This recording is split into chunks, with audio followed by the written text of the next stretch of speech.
So first of all, in preparation, I have just added a spread in my grimoire, and this is just about this fall altar. It was a lot to try to get everything. This is just a picture I took of the altar, and then I've numbered the different things. So I have a few things here. This is a little dice from a set of D&D dice. This is the six-sided die, and it is something that I started kind of doing very not regularly. When I want to do some kind of more yes or no divination, I do this, and odd numbers mean yes and even numbers mean no. The lighting, the sun is kind of setting, so hope you can actually see what's happening here. This is a shell, and it's just got a big hole in it. And then I have this one as well, which is same fucking dealio. It's just got a hole in it. I don't even remember why I put these on here, but it just like intuitively felt right when I was going through a bunch of stuff when we moved in. I don't know if I've shown it. It'll be in a future vlog. I have a bunch of shells and rocks and different things that I've collected over the years. I mean, like since I was a baby child, little kid, and I'd gotten rid of a lot of it, but I'd kept some. In particular, I found these, and they just felt very witchy to me. So I put them on here, not really knowing for sure why. Two of the things that are on here that are not a regular part of my altar necessarily exactly, but the leaf bowl with the water. That is an offering to the frog spirit. So today I evoked the frog and was doing a working with the frog, and that is what this is. This is a knitting spell. If that is something you want to hear more about, stay tuned for. I'm assuming, I think I'm going to put this video up before I put my Junk Journal Grimoire video, because this will be easier and much faster to edit. I will talk more about ways that I do art magic and different things like that, and this is one of those ways. This is a little bracelet that I made, and it just says my name on it. Nothing too exciting. This is a malachite, and this is my puppet. So I recently did the self-love prayer retreat on Kellyanne Maddox's Patreon, and I used this as my rosary because I do not yet have a rosary. By the way, if you have been even questioning whether or not you should get on Kellyanne's Patreon, do it. Seriously, do it. It's incredible. The content is amazing. And in particular, this prayer retreat was like life-altering. This malachite, same thing kind of with the shells. When I was going through my stuff, moving, unpacking stuff, all of that, I came across this, and I am, as I've talked about in I think every video, I'm also on the Norse Witch Patreon, and I'm doing the book club there where we're going through Psychic Witch.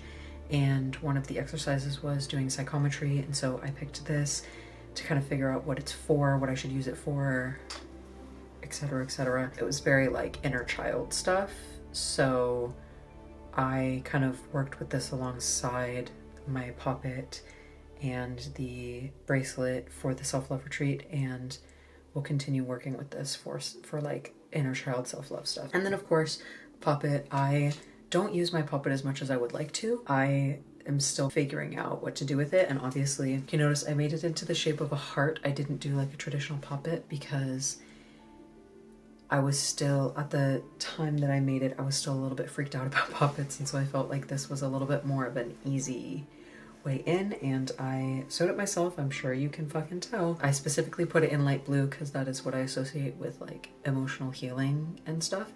And I made it in the shape of a heart to be able to do more kinds of magic geared towards that like emotional stuff. This is just like a repurposed bottle of whiskey that one of my old roommates had, and I just thought it was such a pretty bottle. But inside is butterfly pea flowers, and these change color when citrus is introduced, like lemon. So to me, these are very representative transformation, and right now I'm just going through a lot of personal transformations and wanting to go in that direction. So for this fall, I really, especially working with the frog spirit, I just really wanted to add more of that onto my altar. And I also really wanted that this as a reminder to work with it. I have my incense burner. I also use this, it's got, I don't even know if I'm gonna be able to properly show this. I use the red sand, it's just what I got at my local metaphysical store. I use that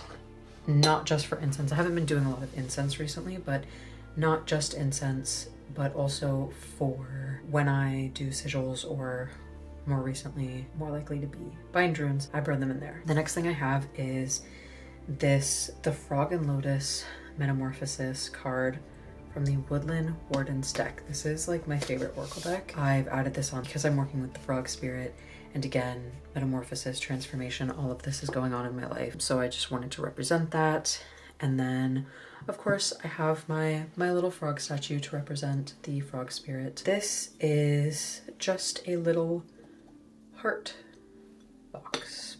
Wow, it's beautiful. I decided to use it to hold my frog statue. Also for doing box magic. I haven't yet used it in that capacity, but the plan is that eventually I will do some box magic for, I'm sure you've guessed it, emotional healing. That is a big theme in a lot of my witchcraft in general, but especially right now. This heart rock, which is a part of my magical rock collection, which I will get to at the very end. But this is the emotion rock, and I will, honestly, I could make a whole video just talking about my magical rock collection, so like that, I'm not going to get too far into detail about how I work with these, but I just felt like I needed to move it out of its normal place on my altar to be with the frog.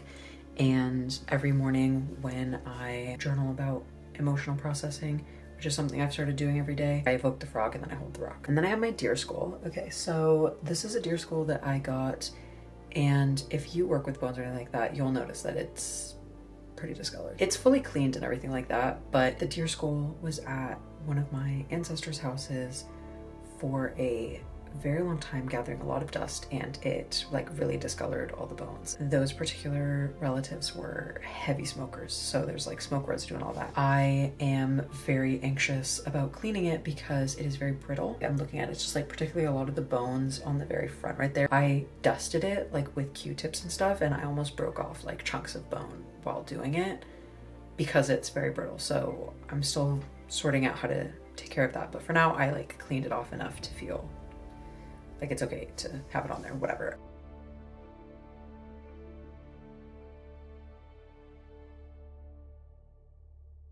There is the purple ribbon that's on there that I'll talk about first, and I'm not going to take it off because I just don't feel like it. I honestly didn't pick that for a super specific reason. I just intuitively felt like that was the color of ribbon. Since I first put the deer skull on my altar when I was at my previous living situation, I put a red ribbon on there, and even then I didn't know why I was doing it. I just knew that I needed to do it. And then when I was, you know, setting up this altar, I just knew that I needed a new color ribbon, but I didn't know why or what color, and I just picked one and I put it on there. Sometimes for me, and maybe other people can relate, but sometimes for me, I don't know why I'm doing something in my witchcraft. I'm just doing it because I just feel like I'm supposed to, and then I figure it out later and it all makes sense, or I never figured out and I just did something for no reason. I have no clue, and that's fine too. I have no idea why it's there, but it's there. This is a ring that I got from another ancestor when they died, and it's just a clock ring, and it's one of my favorites. It's not very comfortable, but I use it specifically to kind of slow my perception of time, because I'm constantly moving like pop, pop, pop, and everything is just passing by me. One second it's 8 in the morning and the next it's 8 p.m. and I'm like, I have no idea what happened. To reference something I said in my last video, I have mental problems. So this is something I've used in various situations where I wanted to make sure that I was fully savoring a moment and really like in the present moment. I just put it on and kind of said a little thing about how like time is moving just the right speed, not too fast, not too slow, and I'm fully taking in everything, and it worked fucking incredible, by the way. This is a little like charm bracelet thingy that I made, and I'm not gonna kind of show off every single little charm because I ain't got the damn time or the energy. But I made this for Loki, and I haven't used it in that capacity for a while because I find wearing jewelry to be very stressful. Other than like my gauges in my earring here, I don't typically wear jewelry. I try, I want to, I love the way jewelry looks, but it is definitely autistically stressful for me. Like, it is very overstimulating, so I don't really wear a ton of jewelry. But on another jewelry note, I do have a lot of jewelry on my altar apparently, but I also have this little skull ring. This is something that was a part of my abundance bowl spell. I really love this ring, but again, you know, jewelry, autistically stressful. I don't wear it very much. I really do associate skulls with kind of like mindset. It's kind of like focusing in on your mind. And so one of the parts of my abundance bowl, which I'll get to in a second, is addressing my mindset about abundance and what it means to me, and kind of being able to creatively make ends meet and make what I have work for me, basically. I took it out to wear it as kind of a, you know, working with that spell, and I have not put it back, and I just haven't felt like I should. I am going to need to add all of these things into my altar. I did kind of forget about these items. This is a slice of lemon that I dried, and it just kind of turned out looking like a dragon eye, or like a reptilian eye to me. And I just thought that was really cool. And so I keep it in the eye socket of my deer skull as a little bit of like a protection. This is a hairpin that I had bought for Freya. And I bought it when I had enough hair to use it.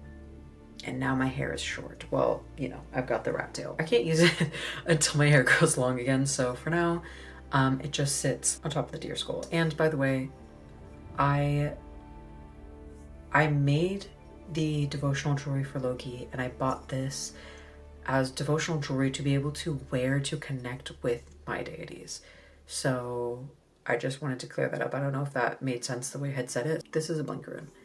In my set of runes, it came with a blink rune, which is not a part of the runes. It's just like this weird little addition that they threw in there. You know, there's already a rune that basically represents like mystery, so this is not necessary, but I didn't really want to throw it away, so I've just been keeping it on my little deer skull, and I don't know why, but it just makes sense to me.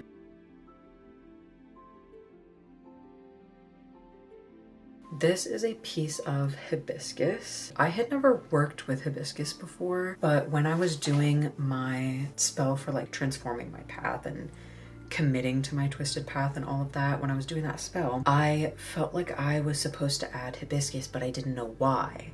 And I hadn't really connected with the spirit, and I hadn't really connected with any plant spirits before, like on like a true deep level, like actually working with the spirit, you know? And so I didn't really know what to do. So I just took out this piece of hibiscus and I kept it on my altar for the weeks leading up to doing the spell, and then I just knew that I definitely wanted to add it, even though I still didn't really know what it meant. Anyways, so I keep this there as a little reminder of that. This is my little Algiz rune stick thingy, and I just keep it in this weird little brain hole. There's just two little holes on either side of the eyes of the skull, and I keep this in one, and I keep this in the other, and I literally actually don't know what this is. It's bone. I know that much. I am aware that it is bone, but I'm not sure what kind. You know what? I'm pretty sure it's a fish bone. I'm pretty sure this is a fish bone. I know that I found it at the beach, and this is also not clean, by the way. You can see it has like all kinds of sand and like debris stuck in it. Will I clean it? Probably not. It'll probably remain like this because it's, as far as I can tell and everything, it's like, it's not unsanitarily dirty. Like, she's just got dirt in her and it's fine. Anyways, it's in the shape of the sword. I've had it for, I think, at least since I was 15 or 16. It was away in like a cabinet somewhere or something, and when I was going through all my stuff when we moved, I was like, oh, I need this on my altar again. So she sits in a little eye hole. I don't exactly know what that is on the deer, but it's a little hole, and that's where she sits. This incense, it is just vanilla incense. Damn, it smells good. This is my favorite smelling incense. I wouldn't say it's my favorite like in terms of what it does for me, but the smell of it is incredible. When I was doing the self-love prayer retreat in Kellyanne Maddox's Patreon, I wanted to have some incense going, and I picked that because it's just a scent that I love, and I just felt like that would be like a nice little thing. So I've decided that that is now for self-love. Haven't used it again just because I haven't been that big on incense. And then I have my abundance bowl, which I am not going to pull out and show you right now. If you are interested in like more in depth about my abundance bowl, that will be a separate video. I'm definitely not an expert. This is the first time I've ever tried to do money magic, literally ever. And it was incredibly successful. Again, I'll make a video about it. But I keep it in like an old ice cream tub because where I live, there had been some like bug infestation problems. So we have been as careful as possible about stuff. And then I use that as a platform to hold up my cornucopia. I got this at a thrift store, and all of these are just little blessings that I've written. And throughout all of fall, I'm just gonna continue filling that up with blessings. And throughout all of winter, I'm just gonna take them out when I need a blessing and read it and take that in. This is a teacup that I had gotten from one of my ancestors. If you can see without me spilling everything, it's just full of coins. When I get more coins, they just go right in here. Again, I'm not 100% sure why I did this, but it just felt like the right thing to do, and I'm gonna keep doing it. I do also just like to keep certain random little things on my altar to like charge and soak up all that, you know, sacred energy. So someday I will know why I'm doing this. I have a pair of tiny little scissors, and then I have this paper and these small little red papers. These are all supplies for the lined papers for writing the blessings on that I put into the cornucopia. The scissors are just for cutting that out of the paper, and the red papers are for when I'm activating sigils and bind runes. I just draw them on that paper and then light them, put them in the incense burner. Nothing too exciting about that, but I just find it easier to keep it all on my altar. This is The Hazelwood, which is a novel by Melissa Albert. This is one of my favorite books, and it is my sacred text. I will most definitely talk really more in depth about the process of sacred text in another video, and I'm still figuring out if it's okay for me to talk about certain things about working with this particular sacred text. I'm getting to know the spirit of the book still, and the spirit of it in particular as a sacred text.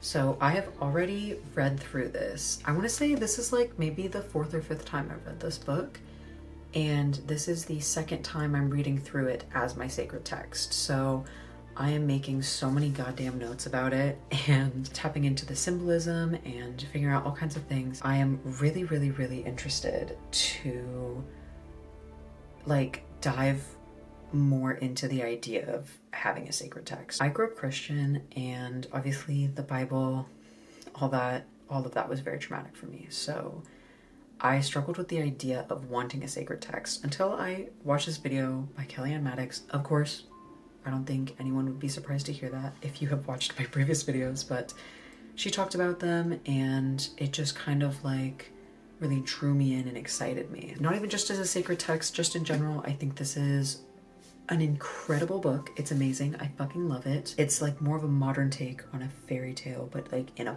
fucked up way. And I absolutely adore that. So yeah, this is my sacred text.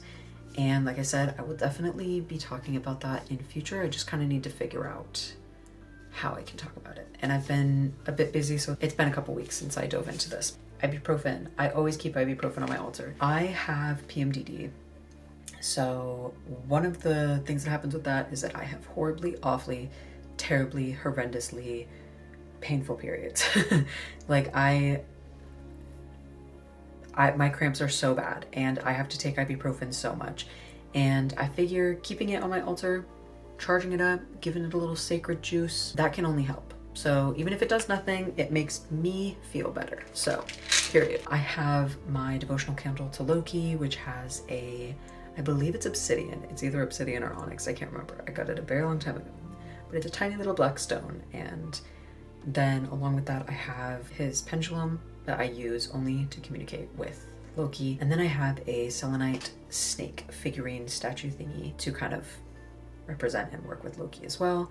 And then underneath the candle, I have a devotional offering kind of thingy, whatever, that it's a song that I wrote for Loki, and I will never share it with anyone. It is very private and specific for them. Directly next to that, I have Freya's candle, which has a crystal for her, a pig statue for her, and a pendulum that, again, I only use to communicate with her. Right behind that and in between, I have my jar spell that I did for that transformation and like walking my own twisted path. And I will honestly, probably as long as I'm working with the spell, it will be on my altar.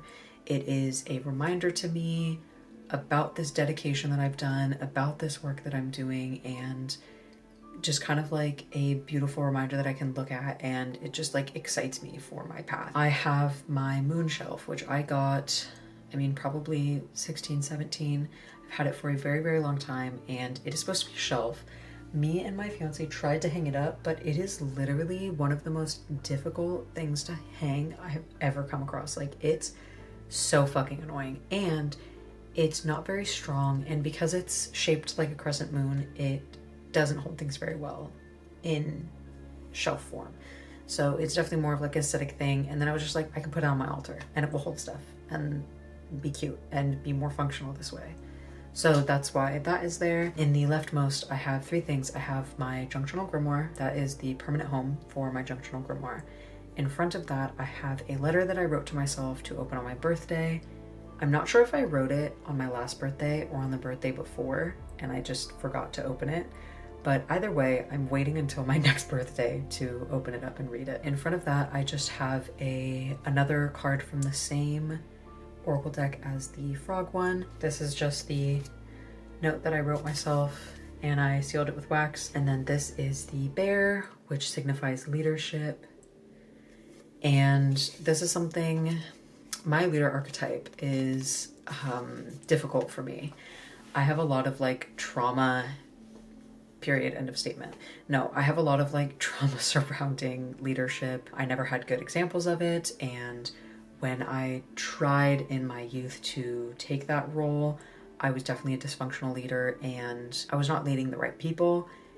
I was just like not in the right group, you know? So something I spent some time working with my therapist about is just kind of like unlocking that and just finding the right places, finding the right people, finding the right situations, and understanding how everyone can be a leader in many different kinds of situations. I've really been working with my leader archetype in, I think first and foremost, just being able to lead myself and bring myself to where I want to be, and to just be someone full of integrity. This is the journal that I've written the like rune meanings in. This is something I got from a relative. It could be a rabbit pelt, but I literally have no clue. This is the one that I use as like a rune reading mat. So I don't always use it, but I think especially when I do readings for other people, I don't know why, but I almost always use this. And then this is my runes. This is the like brand I got them from. I got these a really long time ago, again, when I was like 16, 17, and I didn't really know much about anything at the time, so I wish I would have gotten them from a different place, maybe, you know. I wish that I would have been more aware of those things, but this is just what I had access to. This is what I got. These two little papers are just some sigils, a sigil and a bind rune. I'm not really going to talk too much about them because they're personal, but I don't really care if people see them because I literally draw them on my skin and walk around with them all the time. So people are seeing them, you know? This is just a lighter. It is the Gemini lighter. And I really hope you're going to be able to see this. And if you're not, I'm so, so sorry. But this is just the lighter that I use when I'm lighting, like, you know, sigil binder papers and all that.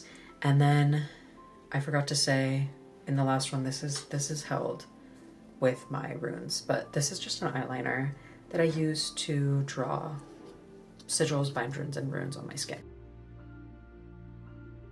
These are the rocks, and I'm not going to talk about what they are or what they're for or anything like that.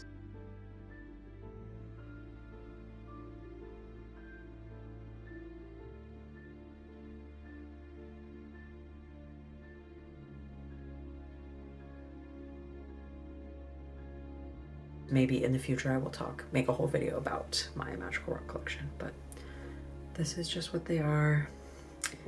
This is actually just an emerald. This is not a part of the magical rock collection. It just stays in the same place. But this is an emerald that my best friend forever and ever got me for my birthday many years ago.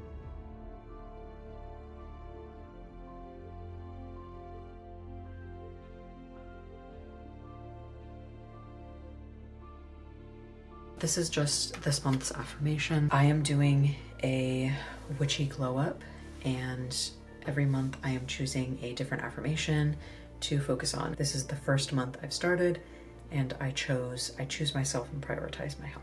So those are all of the things on my altar. I think I've gotten to everything. And I hope I've given enough information. These are all the things, and they were chosen partially very meticulously and specifically, and partially intuitively. I just saw it and was like, you're on my altar, and that was it. And that was the whole thought process. So yeah, I really love the altar setup I've chosen this time around. I think it's definitely my favorite altar setup. Everything really makes sense for me and feels right, and I feel like I have a perfect amount of space to work. I need a lot of working space on my altar. I also want to talk about in the right corner right in front of the moon shelf. This is where I keep all of my papers, so like my daily journaling stuff throughout the day. And I obviously am not going to share that because that's very, very personal journaling stuff. But I keep it all on my altar, and that's one of the main things. I spend time at my altar every single day, Even if I have an otherwise busy day, I will at least come sit to like write some stuff down real quick. And I've also started doing some bullet journaling stuff, and that is just a part of my everyday grimoire. And I do that all at my altar. So I definitely need like a lot of space to roam around. No, I need a lot of space to like work and do stuff. Thank you so much for watching. I hope that I've given enough information as to why everything is here. Definitely, if you have more questions, I would love to hear in the comments. Feel free to ask for more information on any of the items that I have, chosen for my altar. I'll definitely get back to you in the comments, and we can have a bit of a conversation there. I would also love to hear if there's any items that you have on your altar that are a little bit different or very, very specific to you and your path and your practice. I would love to hear about that. So definitely please leave a comment. If you enjoyed this video, I would love it and appreciate it if you gave this video a like and if you subscribed. Otherwise, I hope that you have enjoyed this video, and I hope you have a wonderful rest of your day. Stay crafty and stay kind.